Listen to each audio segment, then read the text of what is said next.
कह रहे हैं कि 10 student of class 10th took a part in mathematics quiz.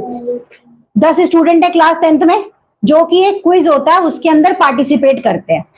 If the number of girls is 4 more than number of boys, 4 लड़कियां हैं लेकिन उनसे ज्यादा क्या है, लड़के हैं। Find the number of boys and girls who took the part. तो सबसे पहले एक्सरसाइज 3.1 का क्वेश्चन नंबर 1। तो सबसे पहले तो ये पता होना चाहिए कि लड़कों की संख्या, फिर पता होना चाहिए लड़कियों की संख्या। तो क्या आएगा, let the number of boys, let the number of boys, और उसके बाद क्या आएगा, let the number of girls, let the number of girls. तो ये x हो गया, ये y हो गया। अब वो कह रहे हैं कि जो अकॉर्डिंग टू क्वेश्चन की बात करें, है ना, अकॉर्डिंग टू क्वेश्चन की बात करें तो x प्लस वाई क्विज में कितने टोटल बच्चे पार्टिसिपेट करते हैं, 10। लेकिन अब वो सिचुएशन दे रहा है, वो कह रहा है कि x minus y more than कितने, 4 स्टूडेंट ज्यादा है। कितने ज्यादा है, 4 स्टूडेंट ज्यादा है। अब यहां पर सबसे पहले हम क्या करेंगे, किसी भी एक इक्वेशन को सॉल्व कर लेते हैं, वैल्यू निकाल के दोनों। ये आपकी इक्वेशन हो गई 1 और ये आपकी इक्वेशन हो गई 2। अब इस इक्वेशन को हमें ग्राफ पे रिप्रेजेंट करना है। कई बार ग्राफ पे रिप्रेजेंट करने के लिए आता है, कई बार एग्जाम में नहीं आता, लेकिन क्वेश्चन यही है कि ग्राफिकली इसको रिप्रेजेंट करना है तो करना है, बात खत्म।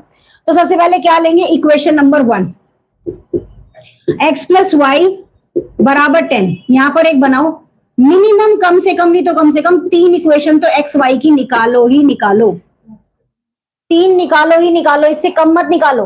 अब जैसे आप यहां पर मान लो आपने x की वैल्यू क्या रखी, 1 रखी, तो x की जगह क्या आ जाएगा, 1 आ जाएगा, प्लस y बराबर 10, y 10 ये उठ के इधर राइट हैंड साइड पे जाएगा तो 1, तो y की वैल्यू कितनी आ गई, 9। तो x की वैल्यू 1, y की वैल्यू 9। इसी तरह से अगर आप y की वैल्यू 1 रखते हो तो x की वैल्यू कितनी आएगी, 9 आएगी। आएगी नहीं आएगी, -9 आएगी।